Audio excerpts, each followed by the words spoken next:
like it. You play ball like a girl. I am a girl. What's your excuse? I have to start tonight's video with the Derek Jeter induction to the Hall of Fame on Friday. It was amazing, of course, because Derek Jeter should be in the Hall of Fame. But what I absolutely loved about it was when Steinbrenner walked onto the field. Oh my God, the bleacher creatures. Boo. But Derek Jeter actually stood up for Steinbrenner when he started speaking.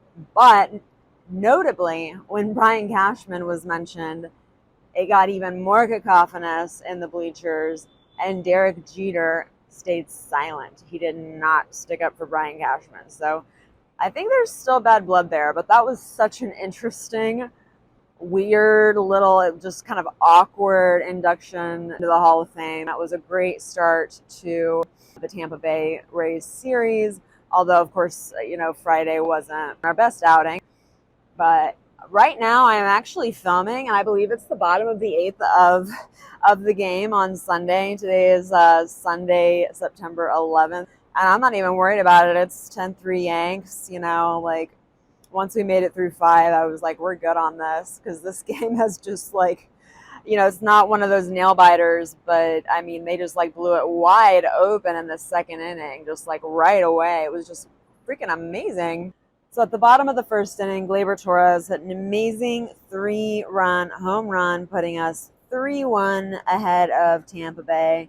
But it was really the bottom of the second inning that just blew it wide open. And from there, it was just okay, we're good. And I mean, thank goodness, now that they're home, I mean, this is what we've wanted to see, right? And especially this series against the Tampa Bay Rays, extremely important since, they're the ones that are trailing us in the league. The second inning was freaking amazing. So first we start out with Judge with a sac fly to bring in Isaiah Kiner-Falefa for a run. Then we have Stanton hits a 3-run home run.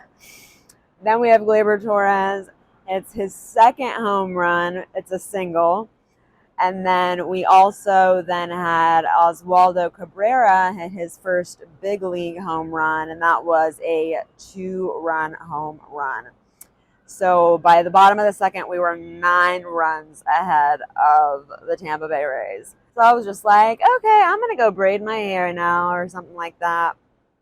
Like I said, not a nail biter type of game, but thank goodness. I mean, there's been too many nail biters. So it's nice to have one of these kind of just calm games, relaxing games, and know that we are kind of safe. So now, it's really going to be the Toronto Blue Jays and the Tampa Bay Rays vying for that wild card spot. So we'll see how that goes. This has been a pretty interesting week. There were a couple of things that were a little bit upsetting, like when Hicks was benched in the middle of the game. I mean, yeah, he had 2 strikeouts and his fielding was terrible. But man, being benched in the middle of the game, that stings. That's gotta sting.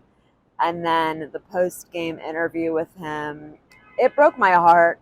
And, if you've watched my other videos, you know that I pick on Hicks a lot, but I think I'm going to stop because I genuinely felt emotion there. And I felt so bad for him because, he said something it stings, because all I want to do is just produce for my team. And you could just tell that there was just this genuine emotion.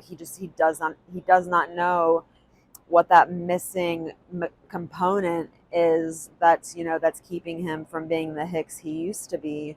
And it's just heartbreaking to see a man down like that. And then this is just a really funny aside. This is a really funny aside, and I just randomly heard it because, like I said, after the 5th, and we knew that we weren't going to be rained out, I kind of relaxed and I wasn't watching super closely. But I did hear Michael Kay. I think it was at some point in the 6th or the 7th inning, right before the commercial break. He goes, with the Yankees down by 7, and then he goes, no, up by 7. He's been so used to commentating on the Yankees losing that he literally had a slip of the tongue and said Yankees down by 7, and I just thought that was really hilarious.